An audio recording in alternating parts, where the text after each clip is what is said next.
নমস্কার বন্ধুরা, আজকে বানাবো কাঁচা আমের আচার। আচার খেতে আমরা কম বেশি সবাই ভালোবাসি, আর তৈরিও করি আমরা নানান রকমভাবে। আজকে যে কাঁচা আমের আচারটা আপনাদের করে দেখাবো, কোনো রকম রোদে দেওয়ার ঝামেলা ছাড়া আর এক ফোঁটাও তেল ইউজ না করে দারুণ টেস্টি এই আচারটা তৈরি করে নেওয়া যাবে খুব সহজে। টক ঝাল মিষ্টি স্বাদের এই আমের আচার একবার যদি তৈরি করে নিতে পারেন একটু বেশি পরিমাণে, তাহলে সারা বছর সংরক্ষণ করে খেতেও পারবেন। তাহলে চলুন শুরু করা যাক আজকের রেসিপি। সঙ্গে আছে আমি আপনাদের বন্ধু মহুয়া। আমার চ্যানেলে আপনাদের সবাইকে স্বাগত জানাচ্ছি। আচার বানাবার জন্য আমি এখানে 1 কেজি কাঁচা আম নিয়ে নিয়েছি। আমটা প্রথমেই বেশ ভালো করে ধুয়ে পরিষ্কার করে নিয়েছি। এবার আমি এখানে একটা বাটি নিয়ে নিচ্ছি। বাটির মধ্যে আমি নেব খানিকটা পরিমাণে জল। জলের মধ্যে 1 চামচ নুন দিয়ে জলটাকে ভালো করে মিলিয়ে নেব। বাটিটা সাইডে রেখে এবার আমগুলো কাটবো। আমগুলো আমি খোসা ছাড়িয়েই কাটবো।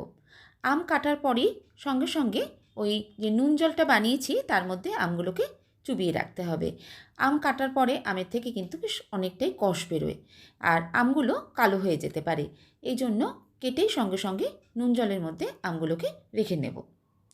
সম্পূর্ণ খোসা ছাড়িয়ে আমগুলোকে এবার কেটে নিচ্ছি। খোসা ছাড়িয়ে নেওয়ার পর এবার আমগুলোকে টুকরো করে নেব। আমগুলো খুব বেশি ছোট করে কাটবো না, এইভাবে দুফালি করে নিয়ে এরকমভাবে লম্বা লম্বা আকারে কেটে নিচ্ছি। আর কেটেই সঙ্গে সঙ্গে দেখুন নুন জলের মধ্যে আমি দিয়ে দিচ্ছি।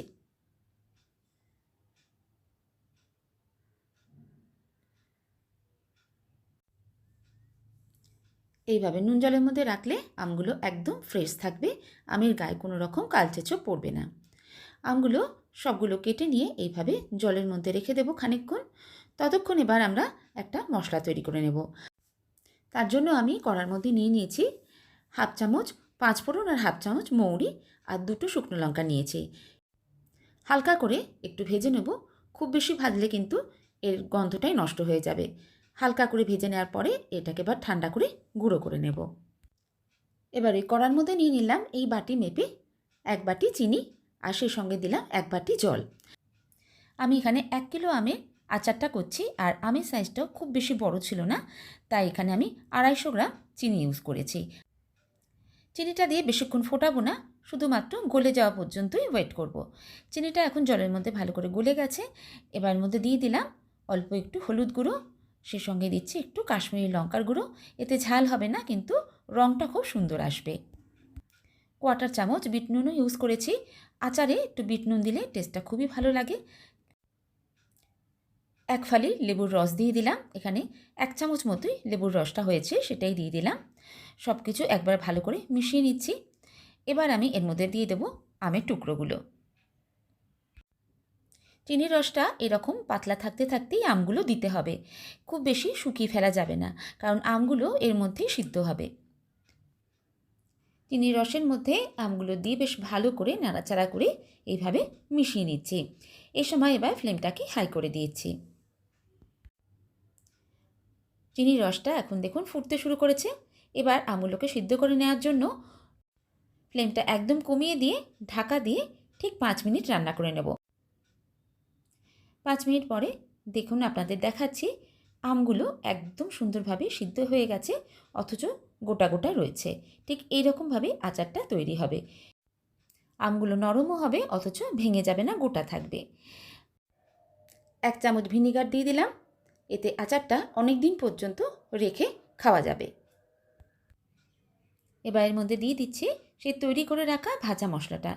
ভাজা মশলাটাকে একদম গুঁড়ো করে দিইনি, একটু গোটা গোটাই রেখেছি। এভাবে দিলেই আচারের টেস্টটা বেশি ভালো লাগবে, কারণ যে মশলাগুলো আছে একটু একটু করে মুখে পড়লে খুব ভালো লাগে। ভালো করে একবার মিশিয়ে নিলাম। আচারটা এই পর্যায়ে একদমই প্রায় রেডি হয়ে গেছে। আর দেখুন কত সুন্দর কালার এসেছে, আর দেখতেও কত সুন্দর লাগছে। এই কালারটা কিন্তু এই আচারটার একটা স্পেশাল ব্যাপার। চিনি দিয়ে করলে এই আচারের রঙটা ঠিক এই রকমই থাকবে, আর যদি গুড় দিয়ে করেন তাহলে কালারটা আরটু বেশি ডার্ক হয়ে যাবে। গ্যাসের ফ্লেমটা এবার আমি অফ করে দেবো, কারণ ঠান্ডা হওয়ার পরে কিন্তু আচারটা আরও অনেক ঘন হয়ে যাবে।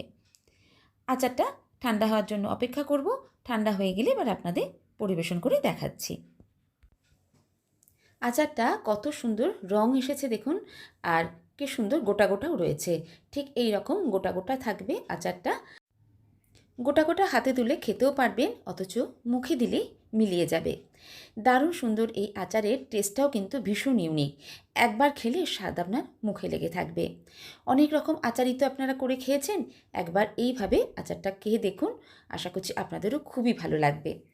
বাজারে কাঁচা আম থাকতে থাকতে অবশ্যই এইভাবে আচার বানিয়ে নিন আর সংরক্ষণ করে রাখুন, সারা বছর ধরে খেতে পারবেন। আচারের রেসিপিটা আপনাদের কেমন লাগলো অবশ্যই জানাবেন। ভালো লাগলে একটা লাইক দিয়ে দেখবেন, আর যদি আজকে আমার চ্যানেলে নতুন ভিউয়ার্স হন তাহলে রেসিপিটা ভালো লাগলে চ্যানেলটা সাবস্ক্রাইব করে নেওয়ার অনুরোধ রইল। আজ আসি বন্ধুরা, আবার কোনো নতুন রেসিপি নিয়ে আপনাদের সঙ্গে দেখা হচ্ছে। সবাই ভালো থাকবেন, সুস্থ থাকবেন। সবাইকে অসংখ্য ধন্যবাদ।